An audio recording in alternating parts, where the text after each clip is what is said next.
projeto.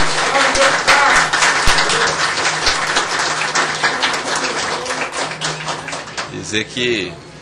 Pedir que tome assento aí, no assento reservado aos parlamentares. Senhor.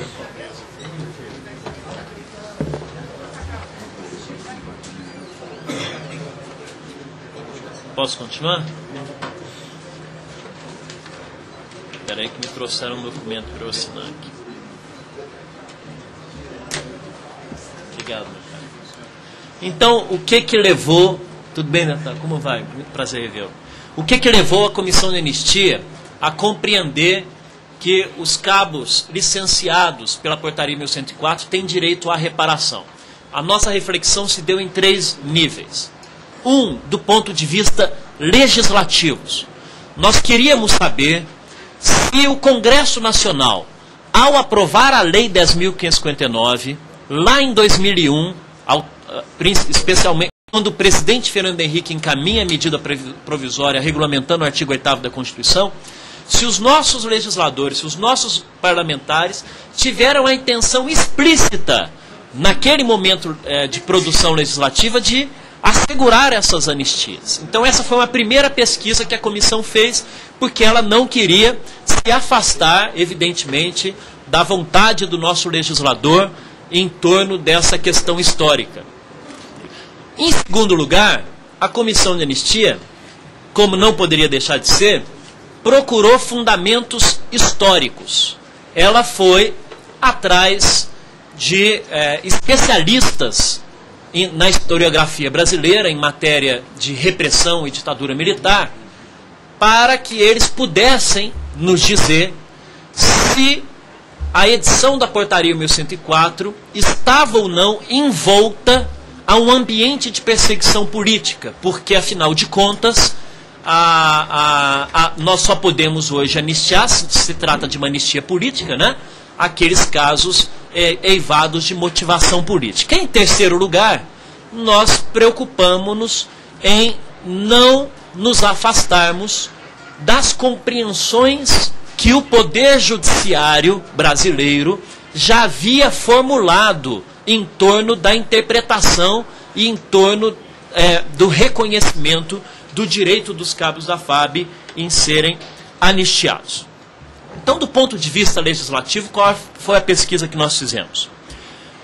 E aí, só para antecipar, a Comissão de Anistia, após esse estudo, não teve nenhuma dúvida em afirmar que a Portaria 1104 é um ato de exceção por motivação exclusivamente política. E por essa razão seria suficiente, sem nenhuma necessidade de avaliação de perseguição política individual, ela seria ensejadora do direito à reparação nos termos da Lei 10.559 para todos os que foram afastados da aeronáutica com fundamento nessa mesma. E ela editou uma súmula interpretativa, a súmula número 2, que diz exatamente o seguinte: a Portaria 1104, de 12 de outubro de 64, expedida pelo Ministro do Estado da Aeronáutica, é ato de exceção de natureza exclusivamente política. Então, essa é a compreensão que a Comissão de Anistia chegou. Assim, para os requerimentos de anistia dos ex-cabos da FAB, constatou-se que, após a edição da supracitada súmula, a Comissão de Anistia opinou pelo deferimento da declaração de anistiado político e a consequente reparação a consequente reparação econômica. Esse estudo que a Comissão de Anistia fez, ele foi incorporado, né, ele foi recepcionado pelos 2 ministros da Justiça à época, que é quem tem a competência legal em conferir a anistia pela Lei 10.559. Quem confere é o ministro da Justiça com o parecer da Comissão de Anistia. Então, os 2 ministros da época, o ministro Paulo de Tarso Ribeiro, na época do presidente Fernando Henrique, e o ministro Márcio Tomás Bastos, adotaram essa posição indicada pela Comissão de Anistia em mais de 2.000 casos. Do ponto de vista legislativo, o que a Comissão de Anistia encontrou? Que quando do encaminhamento da medida provisória 2151/2001 pelo ministro da Justiça ao senhor presidente da República, esta medida provisória, como ainda assim se faz, ela foi acompanhada de uma exposição de motivos. E essa exposição de motivos, de número 146 do Ministério da Justiça, de 13 de abril de 2000, ela dispunha o seguinte, abre aspas, na sequência, e finalizando o capítulo, o anteprojeto que estava sendo apresentado ao presidente Fernando Henrique para assinar aquela medida provisória assegura direito aos atingidos pela portaria 1104 do Ministério da Aeronáutica de 2 de outubro de 64, que se fundamenta no ofício reservado número 4 de setembro de 64 e pela exposição de motivos número 138 de 21 de agosto de 64, sem prejuízo de outros atos considerados pela comissão.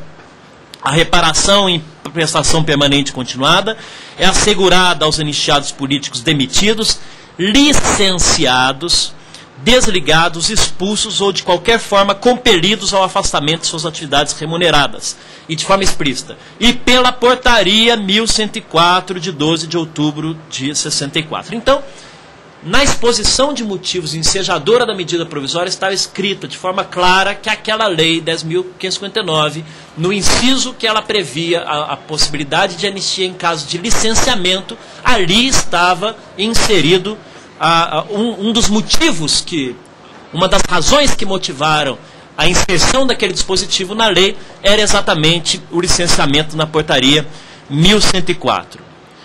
Após a edição da medida provisória, foi editada pelo Senado Federal uma emenda aditiva publicada no Diário do Senado Federal, dia 9 de junho de 2001, que acrescentou ao início do inciso 11 do artigo 2º da então medida provisória, que depois é convertida em lei, a seguinte expressão.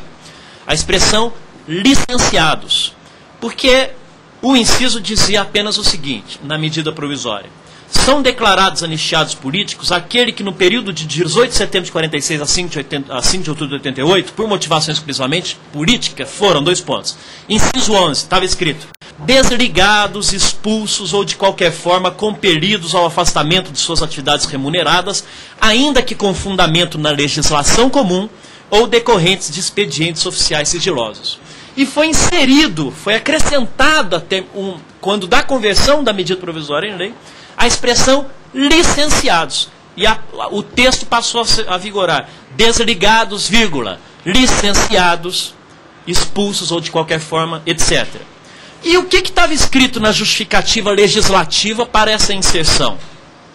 A justificativa da exposição do motivo dizia o seguinte. Por que inserir a expressão licenciados? Abre aspas. A maioria dos praças da Marinha e da Aeronáutica foram licenciados com base nos atos 424, 425 e 365. E portaria 1104 GM3 na Aeronáutica com fundamento em legislação comum, quando na realidade ditos atos e portarias estavam eivados de vícios nulos por contrariar o princípio constitucional de equidade e isonomia, podendo as Forças Armadas excluir qualquer praça sem fundamentação plausível. Bastava ser considerado subversivo em desrespeito ao princípio devido processo legal. Então, quando se fez a lei, o fundamento de se inscrever a expressão licenciados na atual lei era exatamente para se permitir, deixar muito clara a anistia aos cabos da FAB, e essa foi a vontade do legislador, está nos autos dessa casa. Né?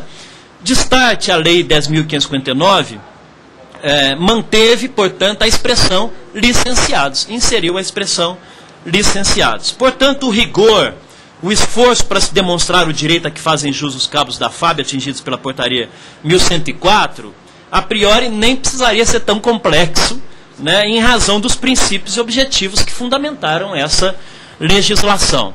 Como visto, o primeiro diploma legal destinado a regulamentar o artigo 8º da Constituição foi a medida provisória, depois ela foi reeditada 3 vezes e depois a lei. Né? E quando da apreciação dessa medida provisória, foram oferecidas diversas emendas por parlamentares. Vou citar aqui a emenda número 9, deputado Greenhalgh, emenda número 99, senador Antero Paes de Barro, e todos eles, emenda do deputado Fernando Coruja, todos eles, na sua fundamentação, dizia que era necessário inscrever a expressão licenciados para contemplar a portaria 1104. Assim, o acolhimento e manejo dessas emendas resultou no atual texto da lei, e que, portanto, a Comissão de Anistia ela não ia se afastar da vontade do legislador na aplicação interpretativa da legislação. Não restando dúvida para a Comissão de Anistia que aos ex-cabos da FAB, afastados pela portaria, caberia a anistia política da Lei 10.559. Eu queria fazer remissão a questões de ordem histórica. Imaginemos que a lei não bastasse por si mesma. Encerrando, eu tenho mais 5 minutos. Se a lei não bastasse por si mesma, nós temos razões de ordem histórica. E a Comissão Anistia tem a obrigação de avaliar o contexto histórico que estava colocado naquele momento.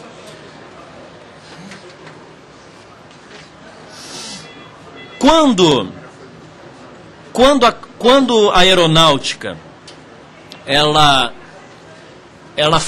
emite a portaria 1104, essa portaria ela é resultado de alguns boletins sigilosos e reservados que a gente só foi ter acesso em razão de alguma atitude subversiva de alguém dentro dos comandos que chegou e entregou esse documento para alguém, porque ele nunca foi formalmente entregue.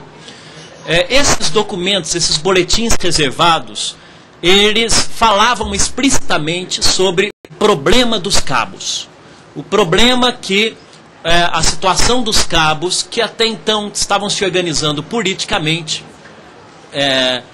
na época do pré-golpe, criaria em termos de quebra de hierarquia dentro das Forças Armadas, e que o movimento dos cabos eram considerados movimentos políticos e, portanto, inaceitáveis por parte da lógica e da estrutura hierárquica da aeronáutica. Eu queria fazer remissão à primeira tese de doutorado em História que acabou de ser defendida no programa de doutorado em História da Universidade Federal do Rio de Janeiro, pelo doutor Cláudio Bezerra de Vasconcelos. Essa tese foi defendida agora no ano de 2010. É uma tese cujo tema é a política repressiva aplicada aos militares após o golpe de 64. E ele diz, na sua tese, ele diz, esse doutor em História, ele resgata o processo repressivo aos militares, apresentando de forma inequívoca a existência de uma dimensão preventiva da portaria 1104, ou seja, ele diz o seguinte: a ditadura, para além das ações repressivas repressivas em termos de ação imediata de prejuízo aos cidadãos, ela também tomava medidas preventivas, ou seja, medidas repressivas de caráter preventivo, para evitar que pudessem galgar nas estruturas da aeronáutica aqueles cabos que, à época da ditadura, eram considerados subversivos. E era necessário o estancamento da progressão funcional deles dentro das Forças Armadas, porque senão aquela ideologia, aquele pensamento diverso da ideologia autoritária do regime militar poderia se espraiar por dentro das forças e colocar em fragilidade o próprio poderio militar que estava instalado a partir do golpe de 64. E ele diz o seguinte, abre aspas: a concentração dos analistas nas cassações aos ofícios generais superiores e, quando muito, aos sargentos e marinheiros, faz ignorar a repressão que atingiu os oficiais intermediários e subalternos e outras praças militares. Ainda que a lógica que presidiu essas cassações também tenha por norte um combate à política nacionalista, ao atingir desde os seus primeiros dias homens que na prática não haviam participado desse movimento, mas que se supunham poderiam reeditá-lo, assume um caráter preventivo. E ele diz claramente, portanto, que conclui-se, pois, que em virtude da participação dos cabos da aeronáutica na revolta dos sargentos em Brasília, na rebelião dos marinheiros no Rio de Janeiro, bem como do crescimento das mobilizações reivindicatórias dos praças militares e da possibilidade de união entre elas e massas civis, o ofício reservado número 4 foi parte de uma estratégia militar que visava impedir a arregimentação e o ressurgimento de tais movimentos. Com o golpe, em função das propostas de alterações contidas no ofício reservado 4, esta portaria foi revogada, sendo editada em seu lugar a portaria 1104, que teve como propósito estabelecer um limite de 8 anos na permanência desses cabos. Na prática, essa portaria restringiu um direito pré-existente dos cabos. Na prática, através de uma, aparentemente, através de uma aparentemente simples substituição de preposições, foi possível restringir ainda mais a permanência desses cabos na Força Aérea. E aí ele diz de forma peremptória, esse historiador que consultou todos os documentos do Arquivo Nacional: a edição Portaria 1104 tem esse caráter repressivo. Ela foi uma medida drástica e de alcance retroativo, visto que atingiu os cabos cujos direitos estavam assegurados pela Portaria 570, que regia a permanência deles nos quadros. Depreende-se, pois, que ela possuiu um aspecto repressivo. Mas, só para não citar apenas esse jovem doutor, eu vou fazer referência a um pedaço do livro de ninguém mais, nada menos do que o professor José Murilo de Carvalho. José Murilo de Carvalho é considerado hoje o maior historiador vivo do Brasil, né, titular da UFRJ, membro da Academia Brasileira de Letras. E ele, numa obra em 1999, ele diz que, abre aspas, é só um trecho pequeno: medidas tomadas pelos militares vitoriosos em 64 implementaram reformas organizacionais que retomavam o ideal de Góes, de imunizar as Forças Armadas contra divisões políticas. Além dos expurgos dos opositores, intensificou-se o controle hierárquico e ideológico sobre os oficiais. Expandiram-se os serviços de inteligência. Reformou-se o sistema de promoção e reforma, de modo a impedir a permanência por muito tempo de oficiais na ativa no mesmo posto. Isso é o professor José Murilo de Carvalho. Então, a Comissão Anistia, eu não vou ler outras teses, né? A Comissão Anistia compreendeu, a comissão todo mundo sabe, né? A competência da Comissão Anistia é resgatar a verdade histórica, é construir essa verdade histórica negada pelos arquivos que até hoje não estão disponibilizados. Então a comissão fez todo esse estudo e construiu essa verdade histórica. E na perspectiva da comissão, a verdade histórica é a de que a Portaria 1104 teve o propósito de renovar a corporação como uma estratégia militar, evitando-se preventivamente que a mobilização de praças e cabos eclodisse em movimentos considerados subversivos, pois havia descontentamento dentro da corporação da FAB com os acontecimentos políticos do país, em conformidade, inclusive, com um item que o próprio Tribunal de Contas, na sua análise, reconheceu, em dizer que, abre aspas, parecer do Tribunal de Contas, é inegável, contudo, que os problemas operacionais relatados somavam-se a uma preocupação de motivação política. Esse é o caráter político da portaria. Conforme consta no estudo que acompanha o ofício reservado 4 de 64, lembremos, esse ofício reservado é o documento secreto que motivou a feitura da Portaria 1104. Nesse ofício reservado está escrito bem claro que esse era chamado o problema dos casos, que favorecia a adesão dessa categoria às agitações de caráter político. Então, portanto, em última análise, a Portaria 1104 foi uma ação repressiva de caráter preventivo, consubstanciado numa portaria destinada a impedir a criação de laços duradouros entre os praças da aeronáutica, que por sua origem haviam vivenciado os movimentos políticos e reivindicatórios pré-golpe militar, e por isso poderiam estar impregnados de instintos políticos que poderiam comprometer a necessidade de se imunizar as Forças Armadas contra divisões políticas e movimentos associativos, que indubitavelmente ocorreriam caso não se impedisse a permanência por muito tempo de oficiais da ativa nos mesmos postos. E assim, eu não preciso nem fazer referência ao caso específico dos membros da CAFAB, os diretores da associação da CAFAB. A comissão não se contentou com os nossos historiadores mais consagrados e nem com seus doutores mais elogiados pela nossa historiografia. Nós também queríamos ouvir alguma autoridade de dentro da própria aeronáutica. Alguém que viveu por dentro o período, alguém que viu essas coisas acontecer. Porque a comissão, na sua produção probatória, dos elementos que lhe convencem a tomar sua decisão, e ela buscou o testemunho do brigadeiro Rui Barbosa Moreira Lima. O brigadeiro Rui Barbosa Moreira Lima é um piloto militar de caça brasileiro, para quem não conhece bem a nossa história, um dos dois únicos caçadores veteranos da nossa FEB, da Força Expedicionária Brasileira na Segunda Guerra Mundial, ainda vivos. Ele foi piloto de combate da Esquadrilha Verde do 1º Grupo de Aviação de Caça da Força Aérea Brasileira durante a Segunda Guerra Mundial. A sua autoridade para testemunhar diante de fato histórico tão relevante está associada ao fato de que o brigadeiro Rui Moreira Lima era o comandante da base aérea de Santa Cruz, no Rio de Janeiro, no dia 14 de abril de 64 até o dia 2 de abril de 64, até um dia depois do golpe. Ele era o comandante, ele era um dos comandantes da aeronáutica na época do golpe militar. E o que ele testemunha, esse nosso herói de guerra brasileiro? Abre aspas. Ele escreve uma carta para nós.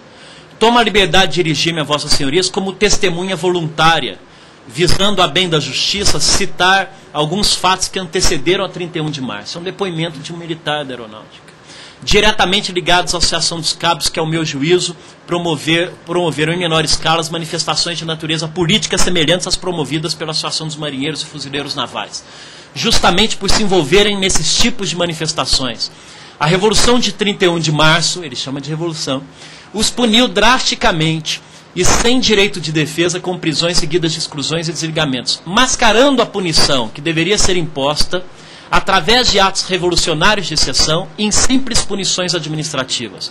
Comprovando o que ora afirmo, cito o expediente reservado número 4 do Estado-Maior da Aeronáutica ao Ministro da Paz em 64. Também no Ministério da Aeronáutica, fixando aos punidos arbitrariamente prazo para licenciamento, ao arrepio do direito de continuarem na Força Aérea, direito que lhes fora garantido pela Portaria 570 de 54. Tal providência depurativa e sem direito à apelação, imposta pela portaria em questão, a 1104, teve como objetivo fundamental produzir uma limpação política nos quadros das praças da FAB, visando diretamente aos cabos. Este, pela primeira vez, tinham acabado de criar naquele ano a ACAFAB. Finalizando, senhor presidente da Comissão de Anistia, a ACAFAB era uma associação que promovia reuniões. A conclusão dada pelo presidente do IPM, que foram submetidos nossos cabos, que a ACAFAB era uma associação que reunia subversivos, e que com essa conclusão é estranho que os membros da ACAFAB haviam sido punidos por motivação meramente administrativa. Então essas foram as razões históricas. E por último eu quero registrar da Comissão de Anistia. Essa compreensão jurídica, ela foi tomada por deliberação unânime da Comissão de Anistia, inclusive com o voto favorável do representante do Ministério da Defesa, que votou favoravelmente em todas essas anistias à época do ministro Márcio Tomás Bastos. E por último, realmente para finalizar, do ponto de vista jurídico, eu acho que aqui já foi dito, a Comissão de Anistia ela procurou fazer uma pesquisa à época de quais eram as decisões judiciais. Nós sabemos que entre 88 e 2001, nesse ínterim, onde ficou uma lacuna de regulamentação do artigo 8º, as pessoas buscaram o judiciário, já que ainda não existia um órgão administrativo para conceder essas anistias. E o judiciário foi produzindo jurisprudência em torno desse assunto.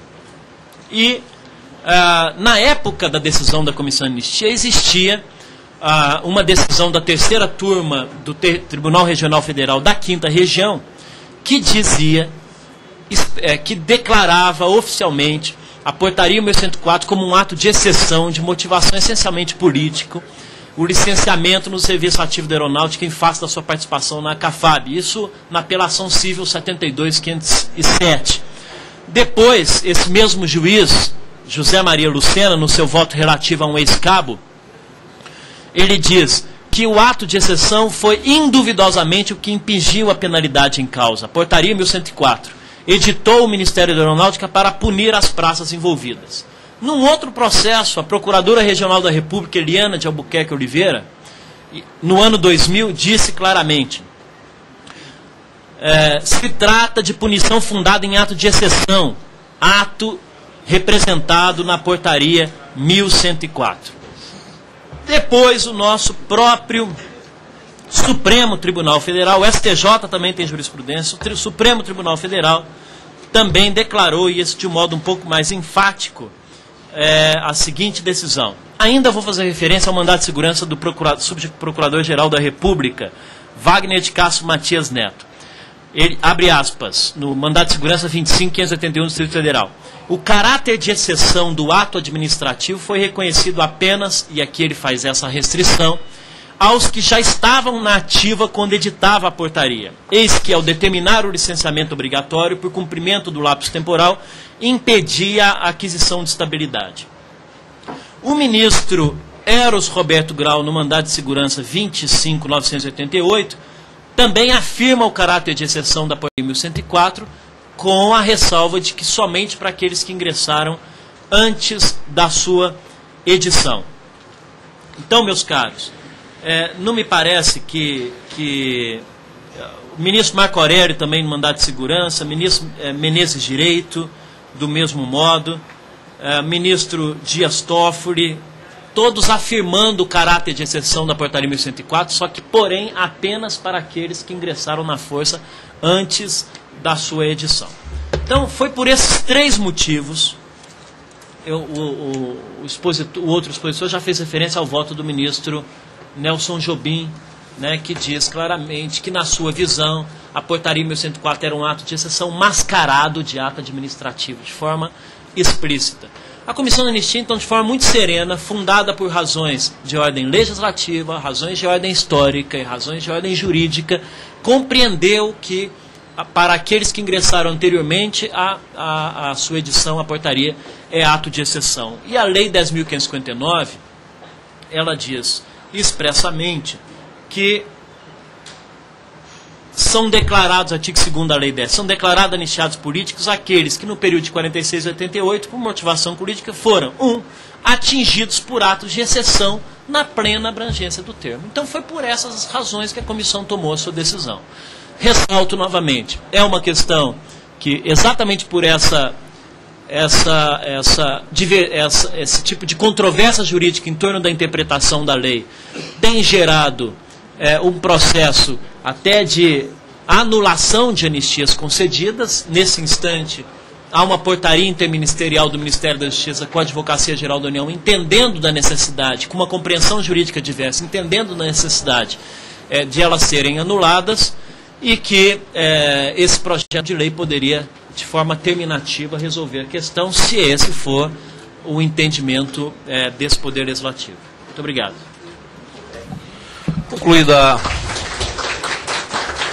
fala do doutor Paulo Abrão Pires, presidente da Comissão de Anistia e secretário nacional de Justiça, eu gostaria de convidar para o uso da palavra, convidar a tomar assento à mesa o deputado Maurício Randes, que hoje ocupa o cargo de secretário de governo do governo do estado de Pernambuco. Ele é o autor desse projeto que motivou esta audiência pública.